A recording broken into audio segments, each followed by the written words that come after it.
ভাতে, গরম ভাতে একটু কাসুন্দি আর আমুদি মাছ, बढ़िया है। তো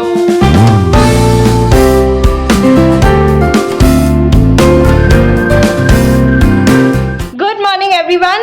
সানডে, তার উপর সরস্বতী পুজো, তো সবাইকে জানাই হ্যাপি সরস্বতী পুজো। সবাই যেন সরস্বতী পুজো খুব ভালো কাটুক। সরস্বতী পুজো মানেই সকালবেলা স্কুলে গিয়ে অঞ্জলি দেওয়া, তারপর বন্ধু বান্ধবদের সাথে টাইম কাটানো।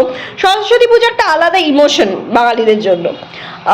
এবারে সরস্বতী পুজো নিয়ে প্রচুর কনফিউশন আছে, ছিল রাদার, যে কবে পুজো, 2 তারিখে না 3 তারিখে, তিথি একরকম আসছে, অনেকেই অনেক রকম কথা বলছে। সো সেই জন্য কিছু কিছু জায়গায় আজকে পুজো হচ্ছে, কিছু কিছু জায়গায় কালকে পুজো হবে। রাদার আমার স্কুলেই কালকে পুজো হবে, কালকে সকালবেলা আমার স্কুলে পুজো হবে। তো যেহেতু কালকে আমার স্কুলে পুজো হবে, কালকে আমি ভেজ খাবো, তো আজকে সেই জন্য ভাবলাম যে ননভেজটা খেতেই পারি।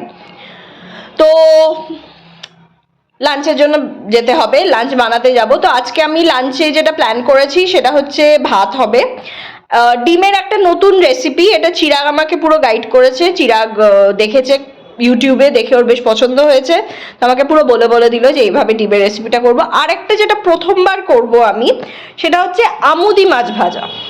কালকে যখন স্পেন্সার্সে গেছিলাম, আমি একটু আমুদি মাছ দেখতে পেয়ে কিনে এনেছি। আমুদি মাছ আমার চিরাগ দুজনেরই খুব ভাল লাগে খেতে। সো নিয়ে তো চলে এসেছি, কিন্তু কীভাবে পরিষ্কার করতে হয়, কীভাবে কী রান্না করতে হয় কিচ্ছু জানি না।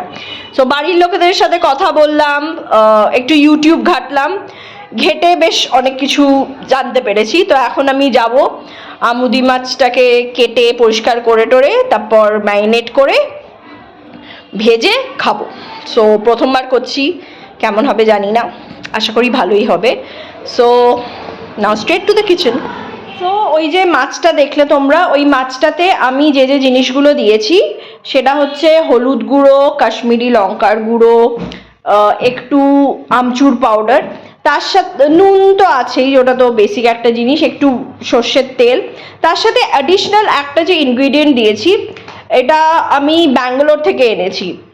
ব্যাঙ্গালোরে তো তোমরা জানো আমাকে মাঝে মাঝে যেতে হয়, তো ব্যাঙ্গালোরের সুপার মার্কেটে আমি যখন গেছিলাম, ওখানে একটা ফিশ ফ্রাই মশালা পেয়েছিলাম, যেটা ওই দিকের ব্যাঙ্গালোরে যারা থাকে আই এম শিওর তোমরা রিলেট করতে পারবে আমার এই ব্লগটা দেখলে। একটা ফিশ ফ্রাই মশালা পাওয়া যায় আর একটা ফিশ মশালা পাওয়া যায়। ওরা যখন মাছ বানায়, ওরা ওই ফ্রাইটা দিয়ে মশালাটা ওই ফ্রাইটাতে দেয়।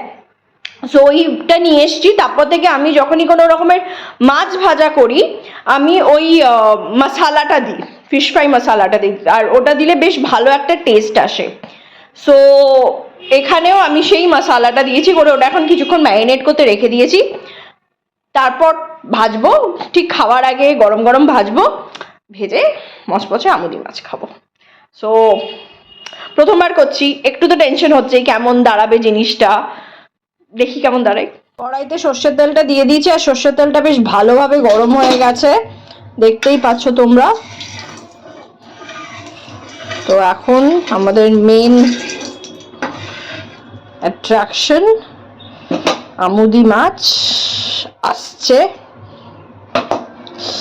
প্রথম মাছটা দিচ্ছি যেন সব ঠিকঠাক করেই হয়।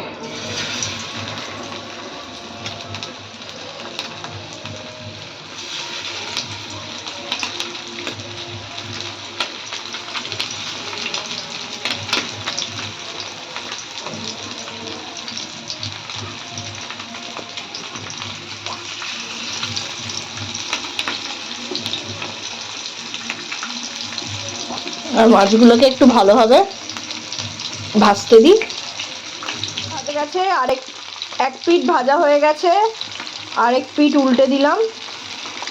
মাছটা দেখতে পাচ্ছ বেশ লাল লাল করে কড়কড়ে করে ভাজা হচ্ছে। এই মাছটা কি বলতো, এই মাছটা যত কড়কড়ে করে ভাজা হবে তত বেশি টেস্টি লাগে। আর তোমাদের যখন ইনগ্রিডিয়েন্টসগুলো বলছিলাম, একটা ইনগ্রিডিয়েন্টস বলতে ভুলে গেছি, সেটা হচ্ছে একটু কর্নফ্লাওয়ারও দিয়েছি, আমি একটু কর্নফ্লাওয়ার দিয়েও কোট করেছি। তো মাছগুলো তো দেখতে বেশ ভালো লাগছে, বেশ টেম্পটিং লাগছে। তো এই এখন দুপুরবেলা যখন এই গরম গরম খাবো, আই এম শিওর ভালো লাগবে খেতে। আমুদি মাছ ভাজা চলে এসছে, খেতে বসে গেছি। আর চিরাগ প্রচন্ড মনোযোগ দিয়ে ভাত মাখছে। এই আমুদি মাছটা নিয়ে নিল, এটা মুখে চলে গেল। ইয়েস ইয়েস, অনেকদিন পর আমুদি মাছ খাচ্ছি, আমুদি মাছের ফ্যাসিনেশন বেসিক্যালি হয়েছিল আমার সুন্দরবনে গিয়ে।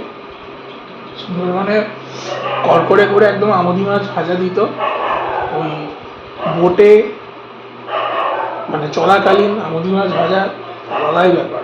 তো পেলাম, তৃপ্তি করে খাচ্ছি, তার সঙ্গে একটু কাসুন্দি নিয়ে নিয়েছি। সো ভাতে, গরম ভাতে একটু কাসুন্দি আর আমুদি মাছ, বাড়িয়া। তো আপনার বউ তাহলে সাকসেসফুল হয়েছে? একদম একদম। আর যদি এটা ভালো লেগে থাকে তোমরা জানো কি করতে হবে, আমার ফেসবুক প্রোফাইলে একটা লাইক আর ফলো করতে ভুলে যেও না। আর সরস্বতী পুজোর ফুল ব্লগটা কোথায় পাবে? আমাদের ইউটিউব চ্যানেল টুইস্টেড বং। ইউটিউব চ্যানেলে গেলে সরস্বতী পুজোর ব্লগ পেয়ে যাবে। এটার রেসিপির জন্য আমার ফেসবুকে আসতে হবে। So bye bye.